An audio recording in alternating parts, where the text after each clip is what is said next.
Catherine Rigbusch de la chaîne Vegas Shiatsu. Bonjour. Aujourd'hui, dernière vidéo sur l'animation avant un retour à la normale sur la chaîne, plus sur l'écologie, les médecines naturelles et éventuellement un peu de philosophie et d'histoire ainsi que de paléontologie puisque de toute façon, ça nous aide à comprendre ce qui se passe et pourquoi nous avons fait des erreurs, soit au point de vue écologie, soit au point de vue histoire. Alors, j'ai fait de nouvelles animations sur la fée et sur mes perruches parce que mes personnages Beren et Luthien sont directement inspirés de mes petites perruches. Première animation, il s'agit en fait de la fée Tingsha, un personnage que j'ai inventé sur lequel je travaille depuis un moment déjà, depuis 2 ou 3 semaines. Et là, elle apprend une bonne nouvelle, elle n'est pas en colère, elle apprend une bonne nouvelle, certainement quelque chose que les humains ont pris conscience, soit spirituellement, soit au point de vue écologie, et elle saute de joie partout. Voilà, donc cela m'a demandé du temps. Les couleurs ne ressortent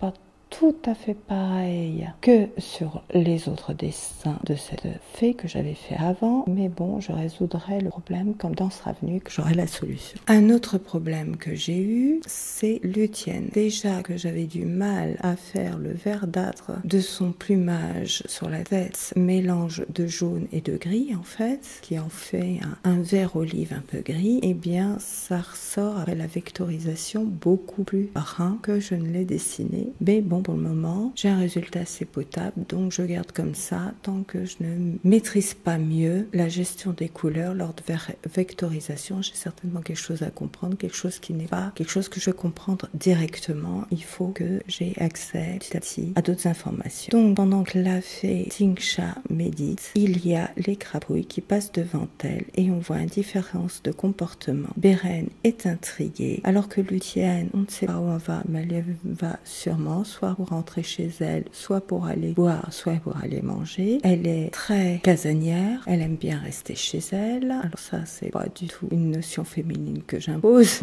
non, du tout. C'est que la perruche qui est à l'origine du personnage est réellement comme ça, alors que Beren est plus curieux de tout. Luthien, elle sait où elle va, elle a repéré où est l'endroit où elle veut aller, elle sait même en cas de secours où elle doit aller si ça ne va pas. Très organisée dans sa tête au niveau spatial, elle y va sûrement, mais sûrement, alors que Beren, bah oui, il y a des choses qu'il n'a pas vues et puis il est un peu curieux, donc il va s'arrêter, il va marcher plus vite, mais il va s'arrêter en flânant parce que quelque chose va détourner son attention. Donc, en fait, j'utilise dans l'animation des caractéristiques des perruches qui me permettent de redonner le caractère des animaux à l'origine. J'ai eu donc un petit souci pour les documents, mais je vous ai mis à la fin mon dessin de la fée Tingsha ainsi que ce que ça donnait une fois que je l'ai mis sur transparence sur The Game. Vous voyez bien, ça sera tout à fait pareil que ce que je l'ai dessiné, c'était plus proche sur les autres dessins. Donc ça, c'est pas catastrophique, donc je gérerai en temps et heure quand j'aurai la solution. Ah, un petit truc tout de même, si vos documents passent